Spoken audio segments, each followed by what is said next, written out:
VIP, okay, so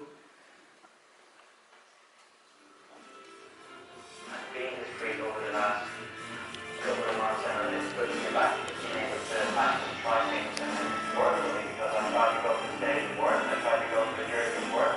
You know, I always kept the head straight, so I'm going to happen eventually. He's never won that stage on a grand tour, but now up to you. You're only his seventh victory in his career, and he's by far away the best. I was actually able to win a race this time around, and just the other thing. Lucky Roche red tonight now, it's third wheel, and look at this. Then Knockranney gets the statement. Nicholas Roche behind. Is he going to get a bonus? It looks like he is. Nicholas Roche gets his first Grand Tour leader's jersey. I was ready to give everything just to be able to wear this jersey that I've been dreaming of for what that is.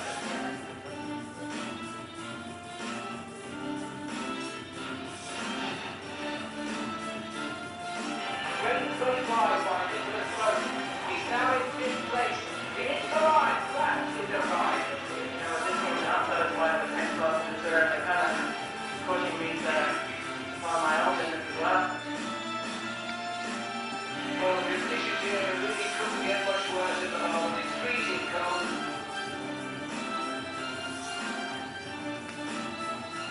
My biggest fear was it's not a weather today, and I prayed for it.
Ireland's finest ever athlete, multiple Grand Tour competitor, multiple stage winner, world champion competitor on behalf of Ireland, multiple Olympian, current Irish national road and time trial champion. Please be upstanding for Nicholas Roche.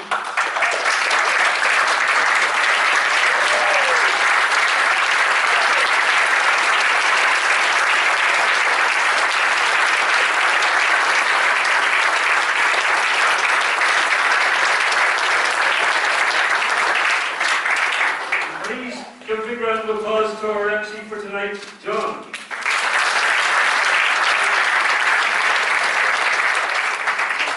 Ladies and gentlemen, thank you very much. It's a pleasure to be here. I'm sure afterwards we'll have an argument over the best place to live in Ireland. I'm from Clifton in Connemara, and we'll find our corner. But it's a great honour to be here. I was delighted to be asked, and I'll be delighted. We have a saying, of course, it's all over Ireland, that should Mulligan, that nurture the youth. And It was wonderful to come here and see Mike, who I raced against, gave me one of the hardest days of my life ever back in the Roche in '97, and to see Philip here as well. I'm more used to seeing the back of his head in the wheel, the back wheel as well, because it would have made my life miserable over the years racing. So it's lovely to meet up with these guys, and it's even nicer to see guys who got so much out of the sport and putting something back in, and putting it back in with their time, their money, their efforts.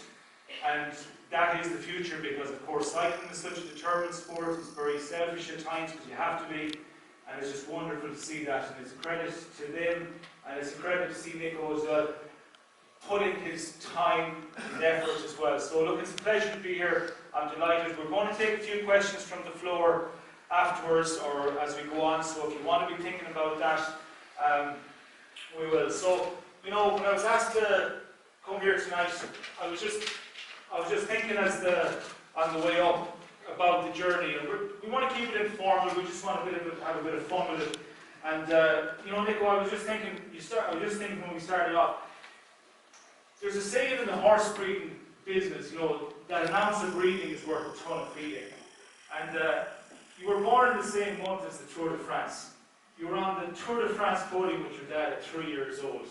Your dad was reasonably okay on a bike. You know, your uncles raced. The family raced. Your cousin's reasonably okay as well. You're not bad yourself. You know, why didn't you play rugby? Right, I think if we're going to make it casual, I'll make myself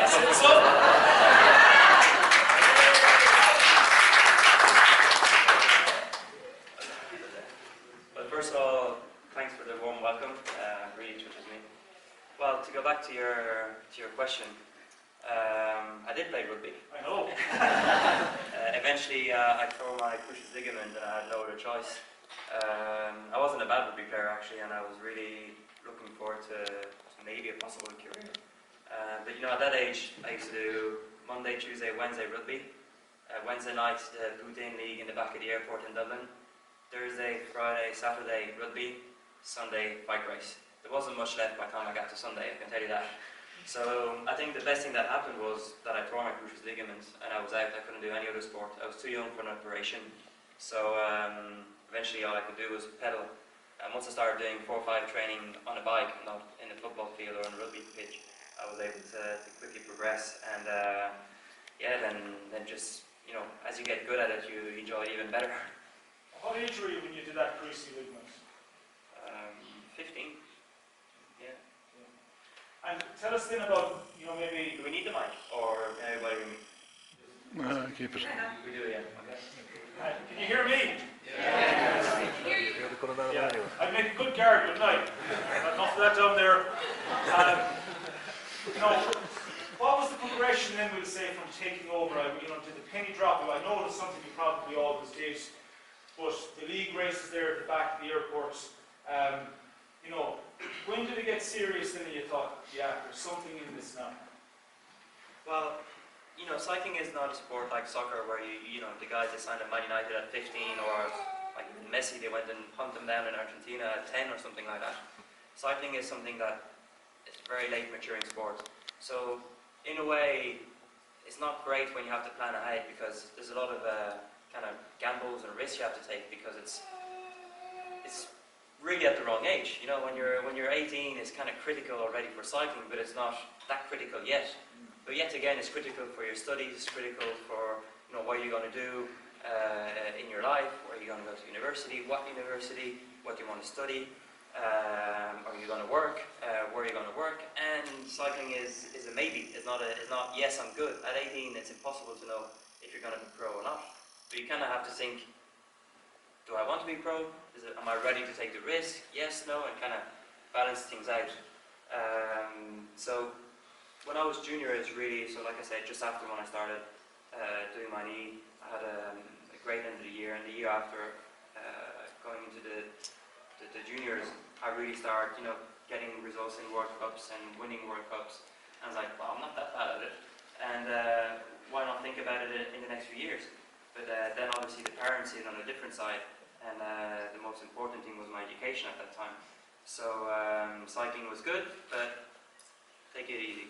And then coming into it, at the end of junior, going into under 23, my first year under 23 was also my exam year, because in France they're a bit later, the exams, and I was back leaving in France after the age of 16.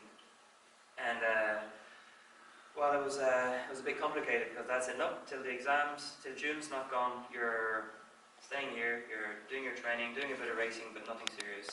And then the second part of the year, I caught up with time and I was getting good results. But only the year after, so in 2004, unfortunately, so that winter of 2003, sorry, I had to make that important decision. Is it, I told Dad that I was not going to go to university and I wanted to be, or give it a go to be a professional cyclist.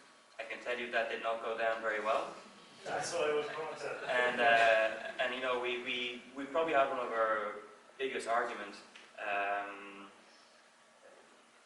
He said, you know, cycling is a tough job, only a few of them make it, and only a few last. Because, you know, there's two things, there's a few steps, is turning pro and staying pro. There's no point of going in there, doing 2 years and ruining your life for a dream.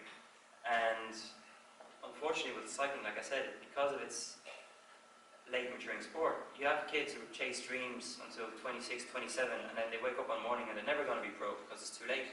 But they left most of their life, social, but also education, and everything behind them at that stage as well. And just like, what do you do now, you know? So Dad didn't want me to be in that situation, but I was ready to take a risk. I felt that I had it. You know, when you're young, you're a bit cocky, and it's like, I can do it. Well, we made a deal. I was very fond of working in a hotel and all that, so my dad had the hotel and the restaurant, so you know, I was pretty lucky that in the worst case I could have been with Dad working somewhere. So I think I was also one of the privileged, if not the biggest help I had from Dad was not on the bike, was being able to tell me, you know, we take your year off, and if things go bad, you can work with me, and that's a pretty big guarantee, you know. And so we made a deal. I worked full on during the winter, doing anything up to 60-hour a week, so I was full on, flat out. And then once the season came along, we went backwards, and he said, all right, you worked enough this winter, now give it 6-7 months flat out on the bike, and let's talk at the end of the year in October. He said he wasn't going to be my sponsor all my life, and that chance was going to expire. He gave me 1 year extendable. So I was pretty lucky. 6 months later, I got a call from Cofidis asking me if I wanted to go and join them in a training camp in what was it, in Clermont-Ferrand. Eddie Merckx and Axel Merckx. I was thinking about the Van der Poels, the Van Poppels, you have the Kellys here, the Roches, the Kimmages. It's in this town as well, it's in Galway. You're starting with Cofidis, it's the start of a new journey. Did the surname help you? Did it hinder you? Did you feel pressure? Did guys look at you and say, what happened? Was that a lot of pressure on you? Because that's a lot of pressure on a young guy. You know, you're coming in, we'll say, to run the family business, a pub, a restaurant, and they say, he's not as good as the old man, or he's not as good a rugby player. You know, what was that like? Well, riders didn't care. You know, if you're good, they respect you. If you're not good, they don't care if you're called Roche or whatever you're called. That was pretty straightforward, and I noticed that straight away. There was not going to be any privileges, or on the contrary, any bad thing happening to me because I was Roche or not. The staff was a little bit more complicated because most of the staff in Cofidis back in that time had worked with Dad in Fagor or some other team, or some other teams, or East Sigma or whatever. So they still had memories of my dad, and all they could talk about was Dad, and the management was very much the same because my dad was a bon Dieu and all that. But they expected me to be as good, so I felt that I could only disappoint. Because I wasn't bad my first 2 years, but I was just never good enough in their mind. They thought I was going to win Paris at 21, and I was like, I'm not going to win Paris at 21. You know, not many riders have. Maybe just Dad, or not many others. So I was fine with it. I never felt. I'm actually very lucky because, in a way, if Dad had not won everything, it would be easier to do comparison. It was like, oh, I'm 56th, you're 40th, third, or whatever. But it's just a different league. So I did say, all right, I'm not going to win the Tour or dream of winning the Tour. And when you're a kid, it's normal to dream. Everybody touches a football wants to win the World Cup. Same goes on a bike. You want to win the Tour. Then you quickly realise if you have it or you don't have it.